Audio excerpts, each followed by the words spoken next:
ಎಷ್ಟೋ ಜನರಿಗೆ hair cutting ಯಾವಾಗ ಮಾಡಿಸಬೇಕು, ಯಾವ ದಿನ ಮಾಡಿಸಬಾರದು, ಹಾಗೆ ಉಗುರು ಯಾವಾಗ ಕತ್ತರಿಸಬೇಕು ಎಂಬ ಗೊಂದಲ ಸದಾ ಕಾಡುತ್ತದೆ.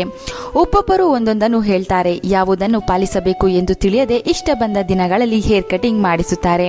ಆದರೆ ಶಾಸ್ತ್ರದ ರೀತಿಯಲ್ಲಿ ಯಾವ ದಿನ ಯಾವ ತಿಥಿ ಹೇರ್ ಕಟಿಂಗ್ ಮಾಡಿಸಿದರೆ ಏನು ಫಲ, ಯಾವ ದಿನ ಮಾಡಿಸಿದರೆ ಆಯಸ್ಸು ಕ್ಷೀಣಿಸುತ್ತದೆ ಎಂದು ಈಗ ತಿಳಿಯೋಣ. ಅದಕ್ಕೂ ಮೊದಲು ನೀವು ನಮ್ಮ ಚಾನಲ್ ಅಥವಾ ಫೇಸ್ಬುಕ್ ಪೇಜಿಗೆ ಹೊಸಬರಾಗಿದ್ದರೆ ಸಬ್ಸ್ಕ್ರೈಬ್ ಮಾಡಿ, ಪೇಜಿಗೆ ಒಂದು ಲೈಕ್ ಕೊಟ್ಟು ಫಾಲೋ ಮಾಡಿ.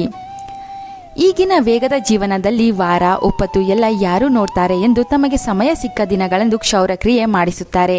ಇದು ದೊಡ್ಡ ತಪ್ಪು.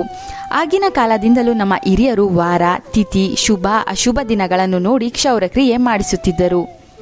ಸೋಮವಾರ ಇದು ಚಂದ್ರನ ದಿನವಾಗಿದೆ. ಚಂದ್ರನು ಮನಸ್ಕಾರಕ, ಮನುಷ್ಯನ ಮನಸ್ಸಿನ ಮೇಲೆ ನೇರವಾಗಿ ಹತೋಟಿ ಸಾಧಿಸುತ್ತಾನೆ. ಸೋಮವಾರದ ದಿನ ತಲೆ ಕೂದಲು ಕತ್ತರಿಸುವುದು ಅಥವಾ ಉಗುರು ಕತ್ತರಿಸುವುದು ಮಾಡಿದರೆ ಅನಾರೋಗ್ಯದ ಸಮಸ್ಯೆಗಳು ಹೆಚ್ಚುತ್ತದೆ ಹಾಗೂ ಮಾನಸಿಕ ಗೊಂದಲಗಳು, ನಕಾರಾತ್ಮಕ ಶಕ್ತಿಗಳು ನಿಮ್ಮಲ್ಲಿ ಹೆಚ್ಚಾಗುತ್ತದೆ ಎಂದು ಶಾಸ್ತ್ರ ಹೇಳುತ್ತದೆ. ಆದ್ದರಿಂದ ಸೋಮವಾರದ ದಿನ ಉಗುರು ಕತ್ತರಿಸುವುದಕ್ಕೆ, ತಲೆ ಕೂದಲು ಕತ್ತರಿಸುವುದಕ್ಕೆ ಸೂಕ್ತವಲ್ಲ. ಮಂಗಳವಾರ ಈ ದಿನ ಕೂದಲು ಕತ್ತರಿಸುವುದು ನಿಷಿದ್ಧ. ಯಾರು ಈ ದಿನ ಕ್ಷೌರ ಮಾಡಿಸುತ್ತಾರೋ ಅವರಿಗೆ ಸಾಲದ ಹೊರೆ ಹೆಚ್ಚಾಗುತ್ತದೆ ಎಂದು ನಮ್ಮ ಶಾಸ್ತ್ರ ಹೇಳುತ್ತದೆ. ಇದು ಮಂಗಳನ ದಿನವಾಗಿದೆ ಹಾಗೂ ಯುದ್ಧ ಹಾಗೂ ವಾದದ ದಿನ ಎಂದು ಸಹ ಕರೆಯಲಾಗುತ್ತದೆ. ಮಂಗಳವಾರ ಕ್ಷೌರ ಮಾಡಿಸಿದರೆ ಆಯಸ್ಸು ಕ್ಷೀಣಿಸುತ್ತದೆ, ಅನಾರೋಗ್ಯದ ಸಮಸ್ಯೆಗಳು ಹೆಚ್ಚುತ್ತದೆ. ಈ ದಿನದಂದು ಮರೆತು ಕೂಡ ಹೇರ್ ಕಟಿಂಗ್ ಅಥವಾ ಉಗುರು ಕತ್ತರಿಸುವ ಕೆಲಸ ಮಾಡಬಾರದು. ಇದರಿಂದ ನಿಮಗೆ ತಿಳಿಯದ ಹಾಗೆ ಕೋಪವೂ ಕೂಡ ಹೆಚ್ಚುತ್ತದೆ. ಬುಧವಾರ ಇದು ಬುಧನ ದಿನವಾಗಿದೆ. ಯಾರು ಬುಧವಾರದಂದು ಕ್ಷೌರಕ್ರಿಯೆ ಮಾಡಿಸುತ್ತಾರೋ ಅವರಿಗೆ ಸದಾ ಲಕ್ಷ್ಮೀ ಕೃಪೆ ಇರುತ್ತದೆ ಎಂದು ನಂಬಲಾಗಿದೆ. ಬುಧವಾರ ಕ್ಷೌರ ಮಾಡಿಸಿದರೆ ಮಾನಸಿಕ ಪ್ರಶಾಂತತೆ ಹೆಚ್ಚುತ್ತದೆ. ಅದೃಷ್ಟದ ಜೊತೆಗೆ ಅನೇಕ ರೀತಿಯ ಲಾಭಗಳು ಕೂಡ ಉಂಟಾಗುತ್ತದೆ ಎಂದು ನಂಬಲಾಗಿದೆ. ಬುಧವಾರ ಕ್ಷೌರ ಮಾಡಿಸಿದರೆ ಆಯುಸ್ಸು ಕೂಡ ವೃದ್ಧಿಸುತ್ತದೆ.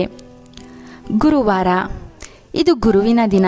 ಈ ದಿನ ಕ್ಷೌರ ಮಾಡಿಸಬಾರದು ಎಂದು ಹೇಳಲಾಗುತ್ತದೆ. ಈ ದಿನವನ್ನು ವಿಷ್ಣು ಹಾಗೂ ಲಕ್ಷ್ಮೀ ದೇವಿಯ ದಿನವೆಂದು ನಂಬಲಾಗಿದೆ. ಎಷ್ಟೋ ಕಡೆ ಈ ದಿನಗಳಂದೇ ವಿಶೇಷ ಪೂಜೆಗಳನ್ನು ಮಾಡಲಾಗುತ್ತದೆ. ಗುರುವಾರ ಉಗುರು ಕತ್ತರಿಸುವುದು ಅಥವಾ ಹೇರ್ ಕಟಿಂಗ್ ಮಾಡಿಸಿದರೆ ಜಾತಕದಲ್ಲಿ ಗುರು ದೋಷ ಹೆಚ್ಚುತ್ತದೆ, ಗುರುಬಲ ಕಡಿಮೆಯಾಗುತ್ತದೆ. ಇದರಿಂದ ಅದೃಷ್ಟ ಇಲ್ಲದಂತಾಗುತ್ತದೆ. ಮಾಡುವ ಕೆಲಸದಲ್ಲೂ ಕೂಡ ಹೆಚ್ಚಿನ ಸಮಸ್ಯೆಗಳು ಬರಬಹುದು.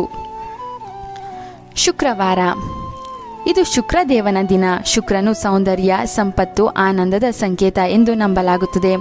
ಶುಕ್ರವಾರ ಕ್ಷೌರ ಮಾಡಿಸಿದರೆ ದೇಹದಲ್ಲಿ ಸೌಂದರ್ಯ ಹೆಚ್ಚುತ್ತದೆ. ನೀವು ಮಾಡುವ ಕೆಲಸ ಕಾರ್ಯಗಳಲ್ಲಿ ಯಶಸ್ಸು ಉಂಟಾಗುತ್ತದೆ. ನಿಮ್ಮ ಉದ್ಯೋಗಕ್ಕೆ ಸಂಬಂಧಿಸಿದ ಸಮಸ್ಯೆಗಳು ಇದರಿಂದ ದೂರವಾಗುತ್ತದೆ. ಆಧ್ಯಾತ್ಮಿಕ ಕ್ಷೇತ್ರಗಳಲ್ಲಿ ಹೆಚ್ಚು ಆಸಕ್ತಿ ಕೂಡ ಬರುತ್ತದೆ. ಶುಕ್ರವಾರಗಳಂದು ಕ್ಷೌರ ಮಾಡಿಸುವುದು ಅನೇಕ ರೀತಿಯ ಅದೃಷ್ಟವನ್ನು ನಿಮಗೆ ತಂದುಕೊಡುತ್ತದೆ. ಶನಿವಾರದಂದು ಎಂಥದೇ ಪರಿಸ್ಥಿತಿಯಲ್ಲೂ ಕ್ಷೌರ ಮಾಡಿಸಬಾರದು. ಇದು ಸಾಕ್ಷಾತ್ ಶನಿದೇವರ ದಿನ. ಶನಿವಾರದಂದು ಶನಿದೇವರಿಗೆ ಅವಮಾನಿಸಿದರೆ ಪಿತೃಗಳನ್ನು ಅವಮಾನಿಸಿದಂತೆ. ಇದರಿಂದ ಪಿತೃದೋಷಗಳು ಕೂಡ ಹೆಚ್ಚುತ್ತದೆ. ನೆಗೆಟಿವ್ ಆಲೋಚನೆಗಳು ಹಾಗೂ ಗೊಂದಲಗಳು ನಿಮ್ಮಲ್ಲಿ ಈ ತಪ್ಪಿನಿಂದ ಹೆಚ್ಚುತ್ತದೆ. ಶನಿವಾರ ಉಗುರು ಕತ್ತರಿಸುವುದು ಹಾಗೂ ಕ್ಷೌರ ಮಾಡಿಸುವುದು ಬೇಡ. ಭಾನುವಾರ ನಿಮ್ಮ ಬುದ್ಧಿ ಚೆನ್ನಾಗಿ ಇರಬೇಕು, ಅದೃಷ್ಟ ಸರಿಯಾಗಿ ಕೆಲಸ ಮಾಡಬೇಕು ಎಂದರೆ ಭಾನುವಾರಗಳಂದು ಕ್ಷೌರ ಮಾಡಿಸಬೇಡಿ. ನಮ್ಮ ಧರ್ಮ ಗ್ರಂಥವಾದ ಮಹಾಭಾರತದಲ್ಲೇ ಇದರ ಬಗ್ಗೆ ಉಲ್ಲೇಖವಿದೆ. ಯಾರು ಭಾನುವಾರ ಕ್ಷೌರ ಮಾಡಿಸುತ್ತಾರೋ ಅವರಿಗೆ ಯುದ್ಧ ಹಾಗೂ ವಿನಾಶದ ಕಾಲ ಆರಂಭವಾಗುತ್ತದೆ, ಸಮಸ್ಯೆಗಳು ಹುಡುಕಿ ಬರುತ್ತದೆ ಎಂದು ಹೇಳಲಾಗಿದೆ. ಇದು ರವಿಯ ದಿನ, ಅಂದರೆ ಸೂರ್ಯ ದೇವರ ದಿನ. ಈ ದಿನದಂದು ನೀವು ಕ್ಷೌರಕ್ರಿಯೆ ಅಥವಾ ಉಗುರು ಕತ್ತರಿಸುವುದು ಮಾಡಿದರೆ ಅನಾರೋಗ್ಯದ ಸಮಸ್ಯೆಗಳು ಕೂಡ ಹೆಚ್ಚುತ್ತದೆ.